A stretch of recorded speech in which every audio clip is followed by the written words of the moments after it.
David, what do you believe the consequences will be to the Trumpist coup insurrectionist riot?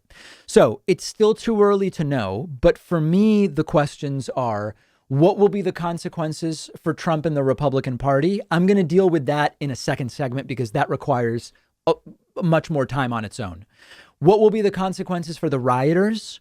What will be the consequences for the country? And what will be the consequences for Joe Biden, who's about to be sworn in the midst of absolute insanity? So for the rioters, it's quite simple. This now becomes a law enforcement operation.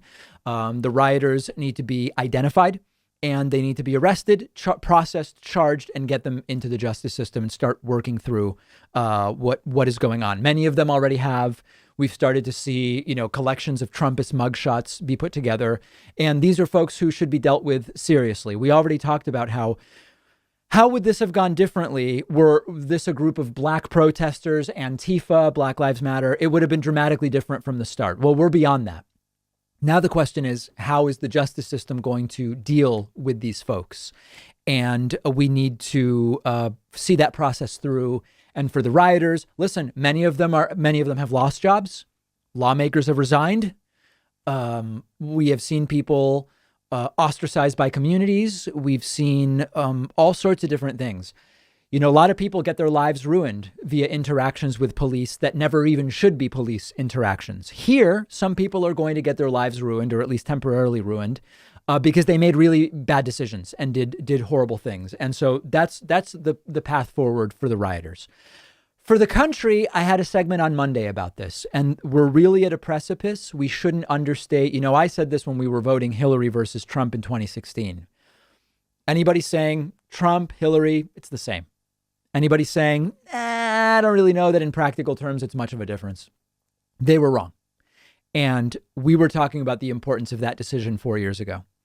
And likewise, we are either going to see the country recognize that even though we're not all on the same page politically, that what happened over the last 10 days goes beyond politics and that it cannot be allowed in any way. It can't be allowed in our communities at a microcosm level. It can't be allowed at the federal level, at the state level, that this is not valid politics.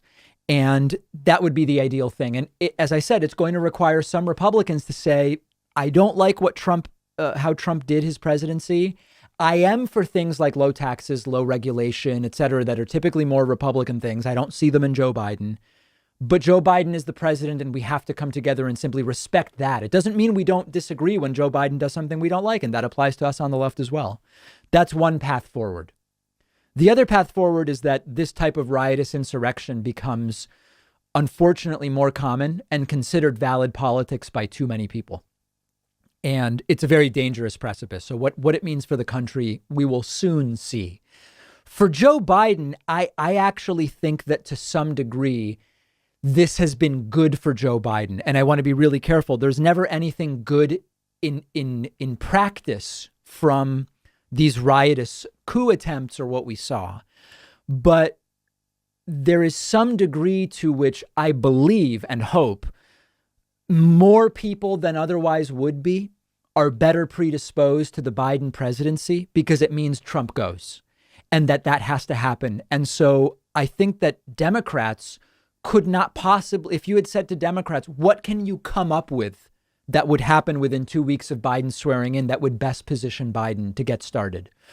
I don't think they could have come up with anything more beneficial than the Trumpist right completely humiliating itself. Now, I know lots of people liked what the Trumpist right did. There are millions of people who support what the Trumpist right did, but there are many, many Republicans who don't.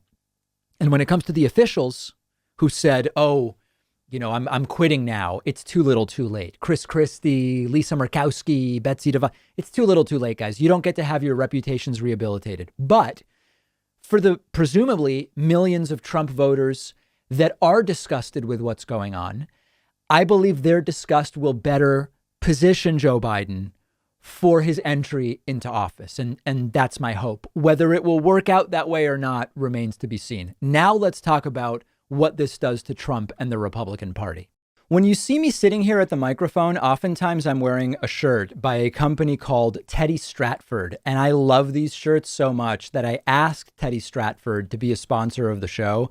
And here's why I like their shirts so much. With other slim fit button up shirts, you often get this weird looking gap between the buttons where it looks kind of stretched out, but Teddy Stratford actually has a patented zipper that's hidden underneath the buttons, which secures the shirt against your chest so it doesn't look stretched. And most importantly, it just provides a nicer looking fit overall. And the entire shirt is specially designed to really improve the way your upper body looks when you're wearing it. It also has a special type of collar that prevents it from drooping down and spreading open, which is another really great thing about these shirts. All of these things really do a lot to make a big difference when you're looking at a shirt. And that's why I like to wear Teddy Stratford shirts on the show. Go check them out at davidpakman.com/Teddy. The link is down below and they'll give you 15% off your first order if you use the coupon code PAKMAN at checkout.